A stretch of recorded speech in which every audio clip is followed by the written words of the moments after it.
YouTube channel Sunil जगू का like share and subscribe. राजकीय उच्च माध्यमिक विद्यालय बागोरियों की ढाणी नवलगढ़ झुंझुनू। मैं सुनील कुमार तंवर, व्याख्याता राजनीति विज्ञान, एमए नेट लोक प्रशासन, एमए शेट नेट राजनीति विज्ञान, एमए ज्योग्राफी, एमए। सभी को मेरा नमस्कार। आज इस वीडियो में हम बात करेंगे कक्षा 10 विषय सामाजिक विज्ञान अध्याय 7 राज्य सरकार और राज्य सरकार में कार्यपालिका।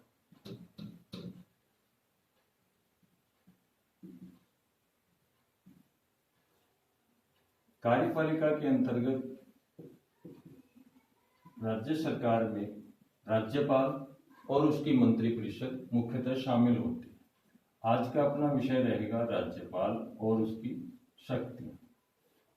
राज्यपाल के विषय में माना गया है या संविधान में वर्णन है, वह राज्य का संवैधानिक प्रधान और केंद्र के अभिकर्ता के रूप में काम करता है। राज्यपाल का अध्ययन हम निम्न बिंदुओं में करेंगे: उसकी नियुक्ति एवं पदमुक्ति, योग्यताएं, वेतन भत्ते,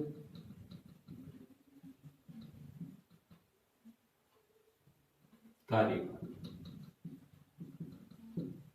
राज्यपाल राज्य सरकार का संवैधानिक प्रधान होता है, कार्यपालिका प्रमुख होता है।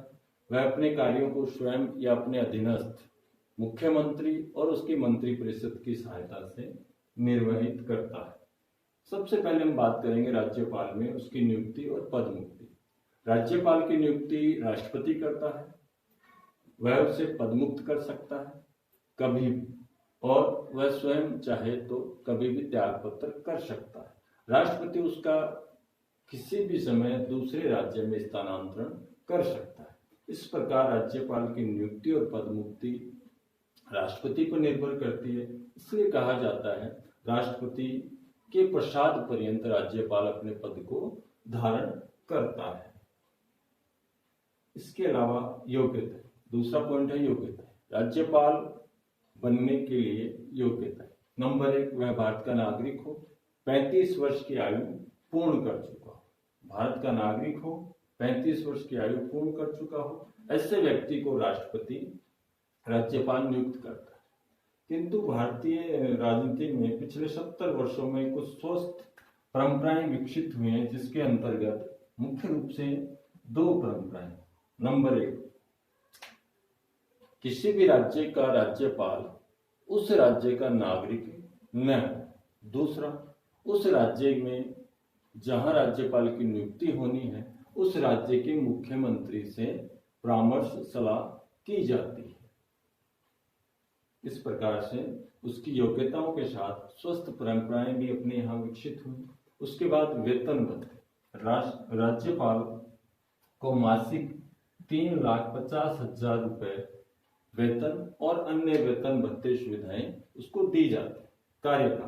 कार्यकाल सामान्यतः उसका 5 वर्ष है, किंतु राष्ट्रपति के पश्चात पर्यंत पद धारण करने के कारण उसे किसी भी समय पद त्याग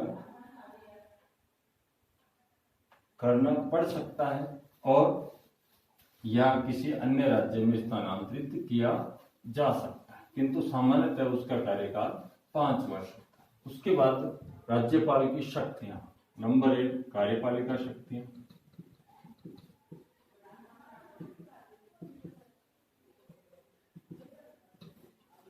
राज्यपाल राज्य की कार्यपालिका प्रमुख होने के नाते विभिन्न प्रकार की कार्यपालक शक्तियों का प्रयोग करता है। जैसे सर्वप्रथम वह मुख्यमंत्री एवं अन्य मंत्रियों की नियुक्ति करता है। मुख्यमंत्री की नियुक्ति के संदर्भ में वह बहुमत दल के नेता को मुख्यमंत्री नियुक्त करता है, किंतु विशेष परिस्थितियों में उसे अपने स्वविवेक को भी प्रयोग करना होता है। इसके अलावा समवर्ती सूची के विषयों पर राष्ट्रपति की स्वीकृति से वह अपने अधिकार का प्रयोग करता है। मंत्रियों अर्थात मंत्रिपरिषद के सदस्यों को पद व गोपनीयता की शपथ दिलाता है। उनके त्याग पत्र स्वीकार करता है, उन्हें मुख्यमंत्री सहित पद विमुक्त कर सकता है। इसके अलावा उच्च न्यायालय के न्यायाधीशों की नियुक्ति के संबंध में राष्ट्रपति संबंधित राज्य के राज्यपाल से परामर्श लेता है। विधायी शक्ति, इसके बाद है विधायी शक्ति। विधायी शक्तियों में राष्ट्रपति विधानमंडल के सत्र को आहूत करता है, बुलाता है, सत्रावसान करता है, उसकी प्रथम बैठक को संबोधित करता है जिसे अभिभाषण कहा जाता है, जिसमें सरकार की आगामी नीतियों का वर्णन होता है। इसके अलावा वह उसे समय समय पर संदेश भी भेज सकता है। कोई भी विधेयक राज्यपाल की स्वीकृति के बाद ही राज्य में अधिनियम बनता है। इसके अलावा राज्यपाल विधेयक को स्वीकृति देता है या अस्वीकृत कर पुनर्विचार के लिए लौटा सकता है, या राष्ट्रपति की अनुमति के लिए सुरक्षित रख सकता है। बिल्कुल राष्ट्रपति की तरह ही उसकी सारी शक्तियां हैं, लेकिन कुछ शक्तियां जो है उसे स्वविवेकीय शक्तियों के रूप में प्राप्त है, जैसे वह राष्ट्रपति के लिए किसी विधेयक को सुरक्षित रख सकता है। इसके अलावा अध्यादेश, विधायी शक्तियों में अध्यादेश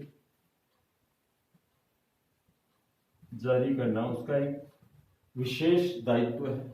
जब विधानमंडल सत्र में न हो और कोई कानून बनाना अनिवार्य हो जाए तो राज्यपाल अध्यादेश जारी कर सकता है, जो आगामी 6 माह तक लागू रहेगा। लेकिन जब भी विधानमंडल सत्र में आ जाएगा तो 6 सप्ताह के अंतर्गत उसको स्वीकृति देना होगा या अस्वीकृत करना होगा। उसके बाद है वित्तीय शक्ति।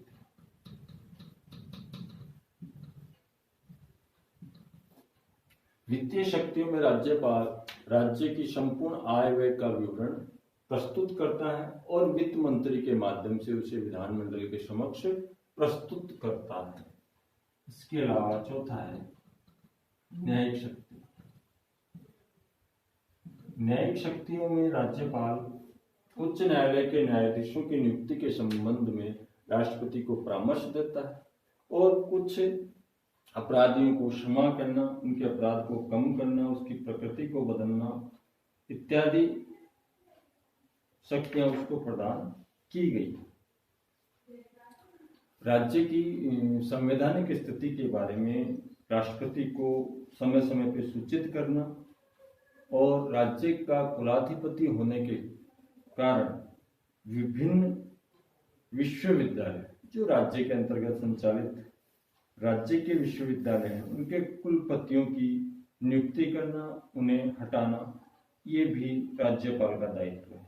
इसके अलावा राज्यपाल को परिस्थितियोंवश कुछ विशेष शक्तियां प्राप्त होती हैं जिन्हें हम स्वविवेकीय शक्तियां कह सकते हैं। जैसे विशेष परिस्थितियों में मुख्यमंत्री का चयन, जब किसी भी दल को स्पष्ट बहुमत नहीं मिले, विधानसभा का अधिवेशन बुलाना एवं सत्रावसान करना, ये उसका स्वविवेकीय निर्णय होता है।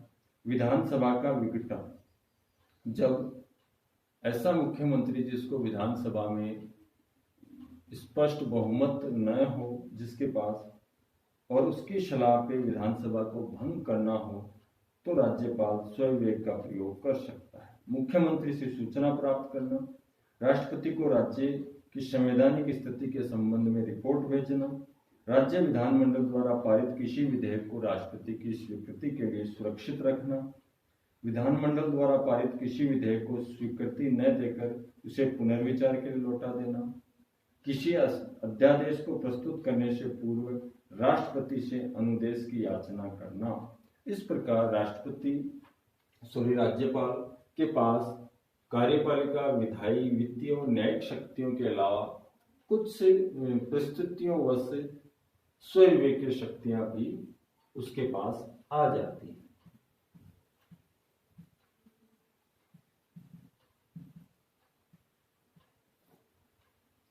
इन शक्तियों का वह प्रयोग करता है। राज्य का संवैधानिक प्रमुख व केंद्र का अभिकर्ता होने के नाते राज्य सरकार का एक महत्वपूर्ण पदाधिकारी होता है राज्यपाल, जो अपनी विभिन्न शक्तियों का प्रयोग करते हुए राज्य का सुचारू संवैधानिक रूप से संचालन करता है।